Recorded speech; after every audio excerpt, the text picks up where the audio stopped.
Today's story is from user Axel Raven in the ProRevenge sub. Client tried to screw me by locking me out of my own system. Edit. Since so many people assume this happened in the States, I just wanted to say that I'm from a small country in Europe. The laws and regulations here are different than in the States. We have a government agency here that has everything to do with registering companies, and they do keep track of who's who. If you are a serial startup guy who leaves nothing but burnt ashes behind you, you cannot do it here.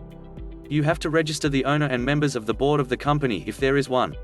If you have a prior history of failed companies or you've broken the law in some regard, you are blacklisted at that establishment. First post, so be gentle with me.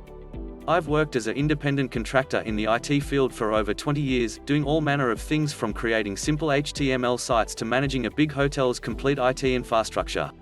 One of the many clients I had back in the day I was coding big-ish custom websites was a rental company.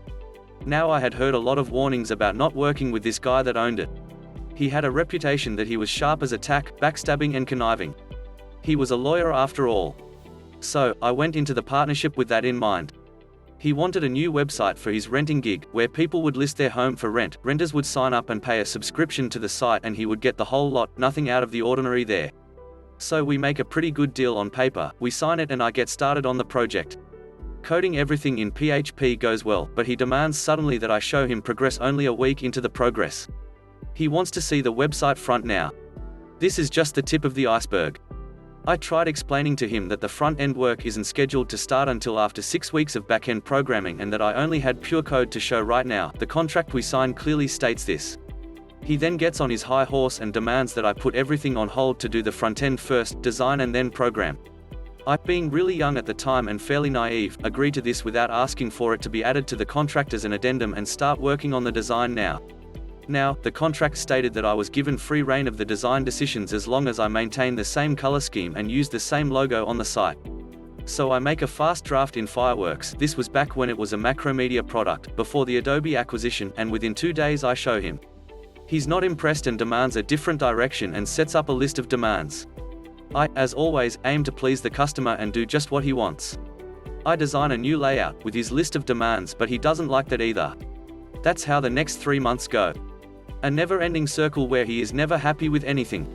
Now close to 4 months into the project, he demands to see a working showcase of the back-end. I point out that he himself changed the order in how the project was being done and had demanded that I do the front-end design first instead of the back-end as stated in the contract, which he now turns on me and says, yes, the contract we both signed says you will have a working back-end to show me at the end of the month.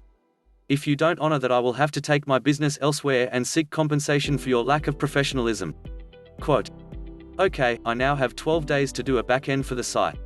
So I get a friend to help me and we work tirelessly through a weekend and I have a good base to work from in 9 days. Mind you, at this point he has only paid the security on the contract, about 5% of the total price, and has shielded himself from paying by hiding behind, well, if you can't honor the contract, why should I? Finish XX work and then I'll pay as per the contract. Quote. Remembering now all the warnings I had heard about this guy, I decide to add a special function to the code just to be safe, more on that later. So, now it's the end of the month, we have a front-end design he is okay with, a back-end that has been finished to about 85% of what is required according to the contract, and I still have 1 month left to finish everything else. Time for show and tell. Since I was working on this development, I was running it on my own dev server and showed him this in a browser on his computer. I mentioned to him that since I only had 512 kilobits per second upstream from the server, it might lag a little, but it wouldn't when it would be put on the productional server he has his website on at his hosting company. He says that's okay and the demonstration goes on. As I'm showing him the site, both front-end and back-end, I can see he's immensely happy with it, although he would never say so out loud. He is trying to hide his smile that pops up regularly and his eyes gleam with all the added ways he can now start making money from. Anyway, he now says that it's way too slow, this is wrong, that is wrong, blah blah blah. Client, I want you to put it up on my prod server and see how the speed is. Quote. Me, okay, no problem, I can make that happen. Please pay 50% of the contract and I'll get right on it. Quote. Okay, I wait a few days and then I get an email from him where he includes a forwarded message from the bank detailing a transaction from him to me to the amount of the 50% I asked for. So I push the system to his prod server so he can take a look at it under beta.hisdomain.tld. I then send him an email stating that he can try the system with the supplied credentials. What he doesn't know is that I knew he had been fishing around for another programmer to do this project, to pick up from a lazy deadbeat who couldn't do anything right. So I knew he would most likely try to screw me. What I also suspected was that the email he sent me with the transaction proof was a fake, which it ended up being. ProRevenge 1. Remember that small function I mentioned? Well, what it did was if user X, his user, tries to remove user Y, my admin, from the system without one setting being changed in the config first, the system will first delete and purge the database and then remove all the documents in the webroot. Well, not 5 minutes after he reads the email from me, he does just that. He tries to delete my admin user from the system to lock me out. Guess who has nothing of the project left? He does. ProRevenge 2.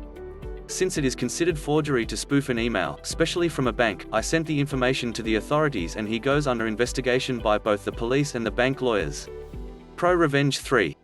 I sold the system to a competitor of his for a better price than originally contracted to him, and last I knew he was now blacklisted from owning a company, as well as he lost his right to work as a lawyer. I only got that 5% he paid at the beginning and for working for just over 5 months on this project that is hardly anything. But the knowledge of his demise will keep my heart warm for the rest of my life. Some of the comments were as follows. User Gareth D85 said, "I have never understood why people are like that, boggles my mind. Great revenge by the way." Whereas user Triskeles replied saying this. "Give a man a fire and he's warm for a day, but set fire to him and he's warm for the rest of his life." Terry Pratchett. Finally, user General 656 replied saying, "Jesus man. That's some fucked up shit. The reason of working with bad cheap clients in my country is the reason I'm not working full stack as a freelancer anymore. People expect you to work for pennies because they have no idea how much work you put into, and they think all you do is just a website. Man, everyone has one. Like I could be spending 6 months setting up Elasticsearch, database, a backend API and business logic, frontend UI, UX design on a design tool like Figma, then write React for frontend, and I have to keep myself updated with all these tools and modules I use. But apparently all I do is just a website, so it should cost 1 to 2K for 6 months of very specialized work. What's your thoughts on this revenge? Rate it out of 10? Thanks for watching. Please like and subscribe for more daily Reddit content.